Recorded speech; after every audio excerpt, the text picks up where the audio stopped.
Good morning. Welcome here to Papua New Guinea. We're going to be going out to Ibai again today, a place that I absolutely love. It's only 11-minute flight away from Goroka. It's 61 degrees out this morning. Nice little breeze. It's beautiful out there with no wind, which is great because this is by far the most difficult place that we go to, at least here with our mission currently here in Papua New Guinea. So Ibai has a max slope of 14%, which is actually steeper than Lukla, Nepal. It's actually shorter than Lukla, Nepal as well, and it has an 80-foot cliff right at the end. So it definitely makes some challenging landings for sure. Let's go ahead and get ready. I've got to get my plane all ready. I need to have to probably push it back into the hangar as well to be able to dip my fuel, because you guys can see the plane is at a kind of a slope here on the ramp, and it's not going to give me very good accurate readings. I want to go out there with the least amount of fuel that I can to get back here with obviously my hour, and I think I'll probably use about an hour and 10-minute reserve. Hour reserve for the company, plus another 10 minutes in case I have to do a go-round due to weather, wind, rain, whatever else. So let's go ahead and get the plane ready, check my fuel if needed, and get out of here.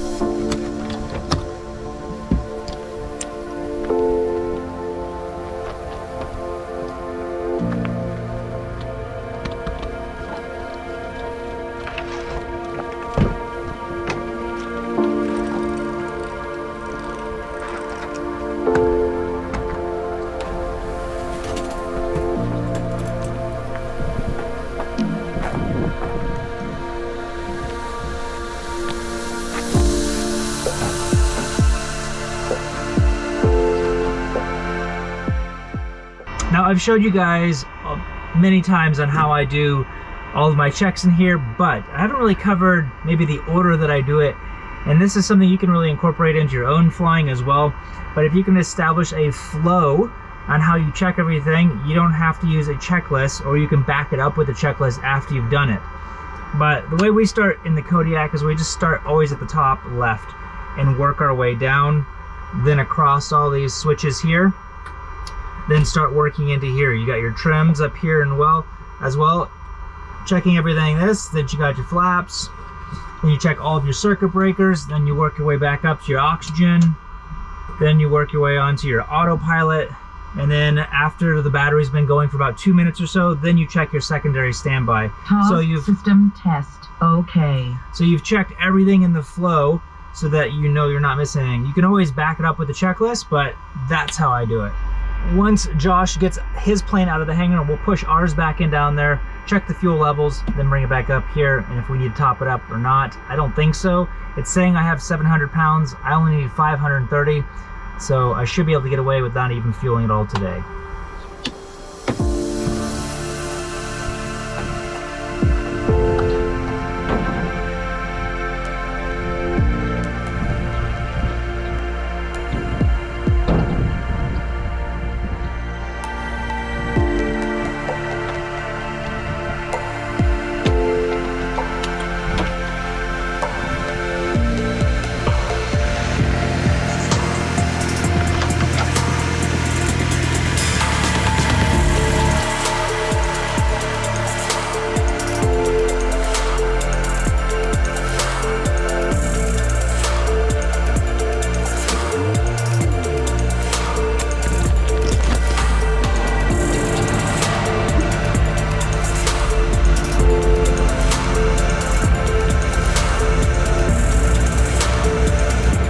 I have 610.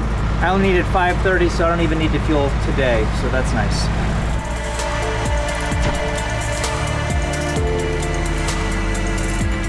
We'll check the weather one last time before we head out, just on our 11-minute flight. Yeah, I probably shouldn't have put this underneath that front wheel. At least it's still working. All right, we are ready to go. Let's get our fuel on. Hopefully I'm ready for it. We got some, maybe like smoke or something down there. It was kind of sprinkling in the valley earlier, but should be okay for us getting back. G stabilized, oil pressure's coming in.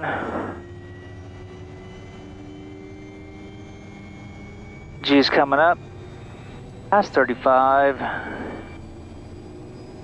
And that's the end of the start. I was wondering what that noise was.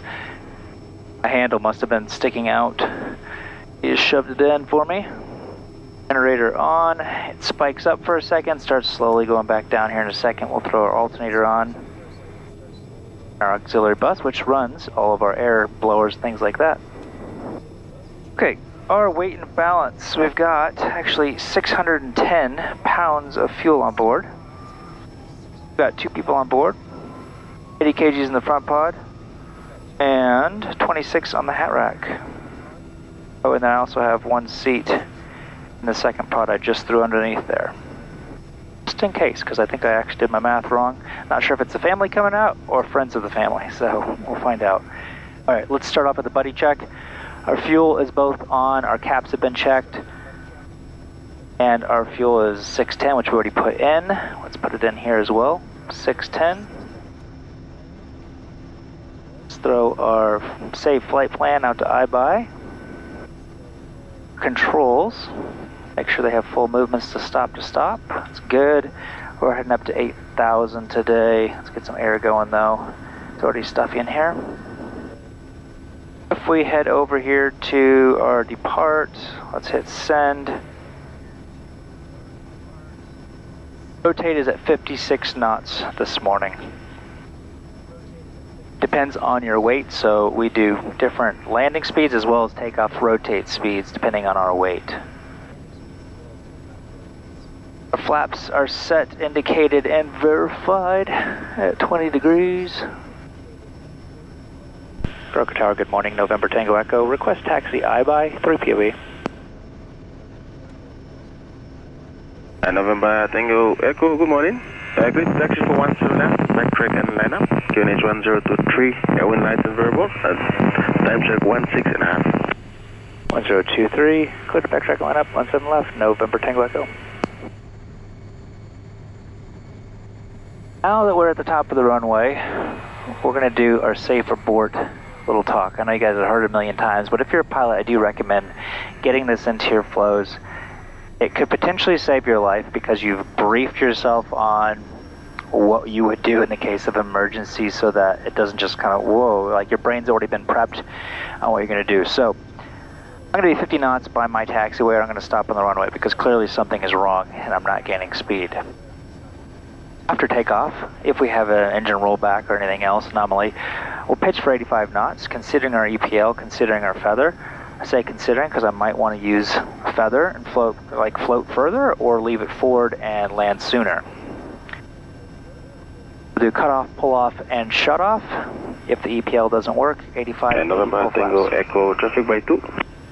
I got Mike Alpha Lima, go ahead with secondary, November Tango Echo. Additional to Mike Alpha Lima, show me a number Alpha, airborne on the right 10, will be calling departure shortly for my Mafu, not above 8,000. November Tango Echo, copies, traffic by 2. November Tango Echo, 17 left, right 10, clear for takeoff. 17 left, right turn, clear for takeoff, November Tango Echo. Alright, ignition, inlet and lights are done, harnesses are locked. So ignition, condition, flaps 20, fuel and harnesses, checklist is complete. 21 degrees, 1390, rotate 56. Cork is set, airspeed's now alive. 726 on ITT, there's 50 continuing, and already past 56. ITT 730, let's just bump it up just a tiny bit more up to 740.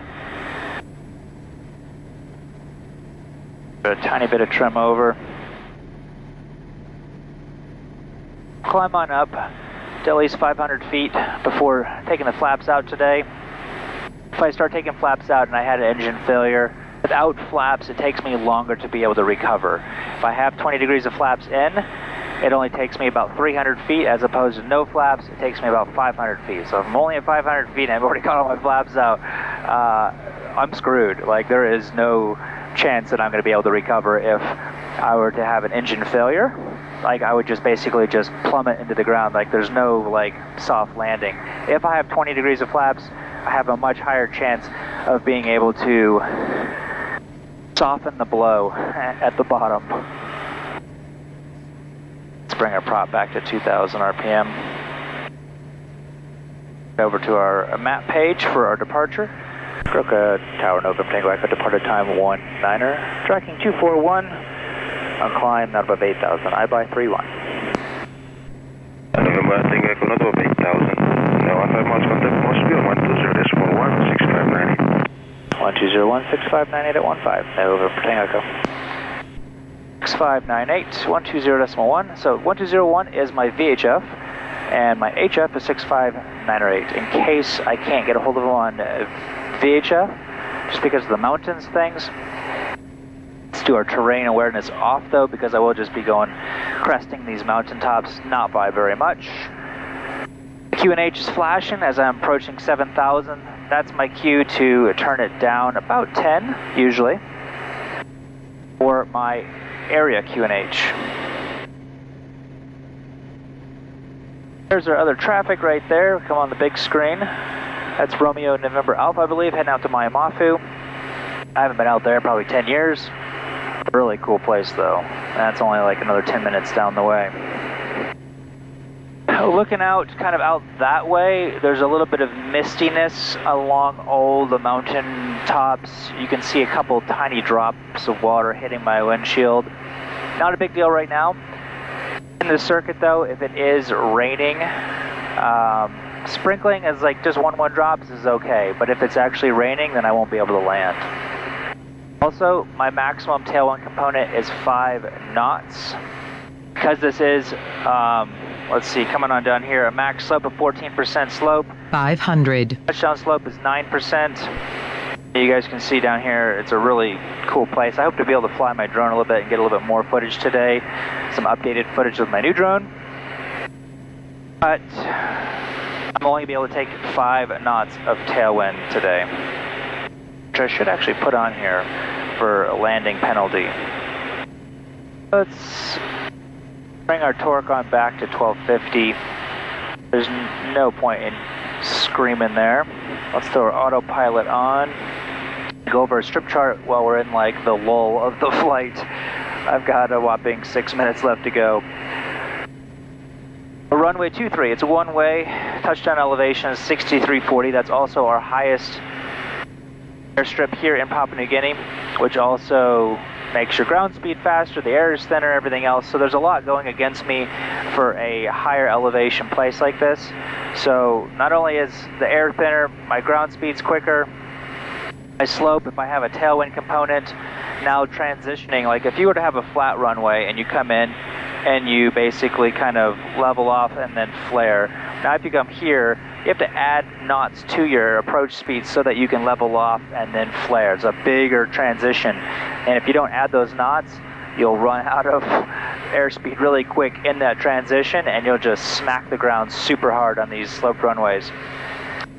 So, because it is a 9% slope, I'm going to add, anything over 7 I add 1. So I've got 7, 8, 9. I'm going to add 3 to my landing speed. So 65 knots is what my VREF would be. So 68 knots is what I'm going to actually fly. You can see here, now there's some rain on the windshield. Again, it's just sprinkles, but it messes with your depth perception. And at a sloped runway, that's the last thing you want to be having to deal with is your depth perception on when to start leveling off, when to start flaring, everything. So it's pretty critical that there's not water on my windshield at this place. When we come into like Goroka, I can land if it's pouring down rain. Doesn't matter because it's a really long runway. It's not critical. Moresby 1201, November Tango Echo transfer.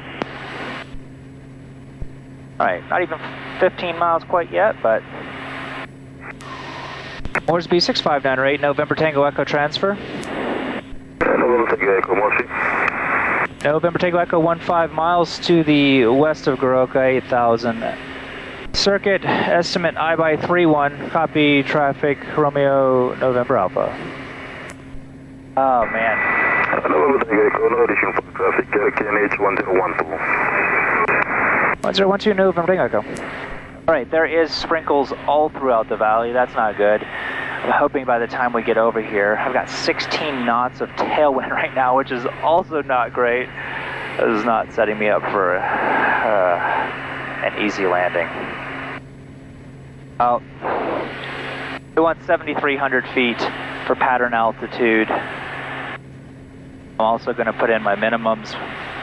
off of turning final. T110 miles to the northeast. Update Cessna and design about second mile for 32. 6840, so it tells me not to go any lower on my, basically my base, because it's such an open valley. It's really difficult sometimes to gauge exactly how high you are. Let's head over to 230 for our runway alignment. Okay, I've got the runway in sight. It actually looks clear. Just 1 mile to the south, there's kind of sprinkles everywhere. A lot more rain out that way. They didn't say it was raining or sprinkling or anything. Still have an 11 knot tailwind from right here though, which means that there's a potential chance that I will have a tailwind on landing. My max is 5, so if it's more than 5, then I'm heading back to Goroka. I'll try it twice to see if maybe the winds kind of die down, because it is swirling wind out here, kind of in this bowl area where it's located. If it doesn't work after 2, then actually I've got a little bit of extra fuel. I'll try it 3 times. If it doesn't work on the 3rd time, then I'm going to head back. To go for pattern altitude. All stations I-by 1201 November Tango Echo, joining the circuit I-by. Hey, we're going to land around the dirt area. That's what I'm shooting for. There's almost our pattern altitude. Okay. 15 knots of tailwind right here at 1,000 feet. See what it says on the ground. Because it kind of might be just dropping down, and it might just be at this level. I don't know. Little sprinkles though. Right now it's not bad because I'm going quite a bit faster than I will be on my approach. I'm fine with the 1-1 drop on my windshield, but okay, it's even clearing out even more now. I'm only about 1.5 miles from it. Moresby 65908, November Tango Echo, in the circuit I-by, report after landing.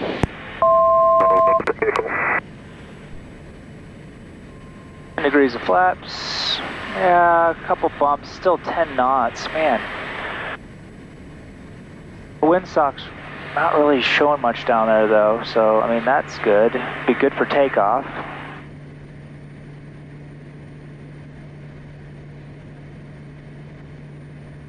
Okay, the windsock is showing maybe 2, maybe 1 on the ground itself for touchdown, so that is good. Actually, it's hanging completely limp.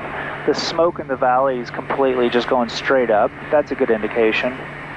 All right, let's start up our checklist. For VREF, we've got our lights and inlet. We've got, if we have to go around, it's at the river, power up 20 degrees, left-hand turnout.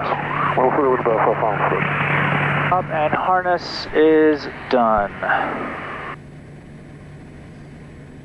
20 degrees of flaps. That's why the buddy check is so handy in all single pilot operations. Keeps your eyes up and out where they need to be. Hey, we want 6840 turning final. I'm at my base altitude a little bit earlier than I planned, so let's just hold it here. 68, we're slowing on down. 88. This hill right here. Wait, turning base. Oh, winds have dropped way down, 5 knots now. On to 78. Descended to 6840. 1 knot of tailwind at this level. I'll have a couple drops of water. It's not good. If it's this much, I won't be able to land. It's just messing up with my vision. Minimums. Right. That's my minimums before final. 78. Let's go full flaps. Checklist is complete. Final.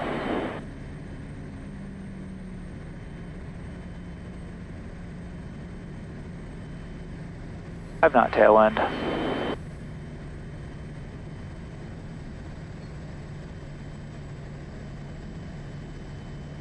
Okay, got a little bit of water on my windshield, but not bad. 4-knot tailwind.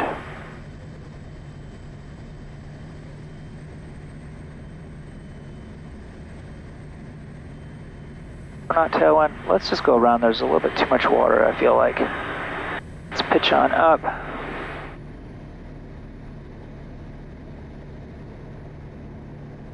For 73 knots on our climb out. ITT's a little bit high. Let's go 20 degrees of flaps. That one more time. There was just a little bit too much water on my windshield for being able to comfortably be able to match the slope. Winds were good. I had 4 knots of tailwind. Let's head back up to 6840.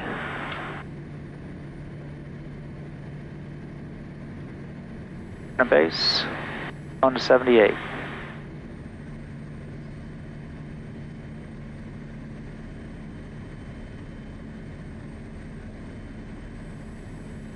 Minimums.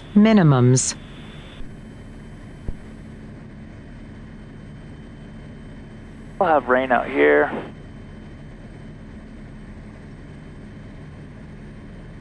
Full flaps checklist is complete. Wind sucks, still looking limp. On to 68 knots. 4-knot tailwind.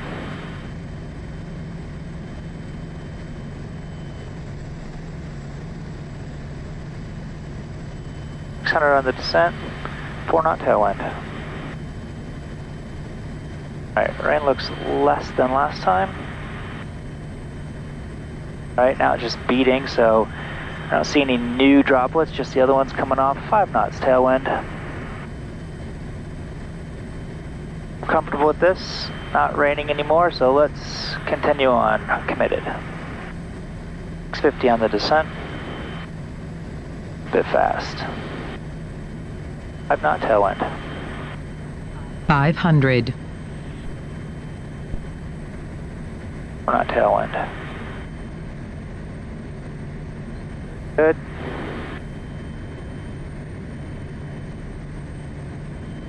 Match the slope, pull the power.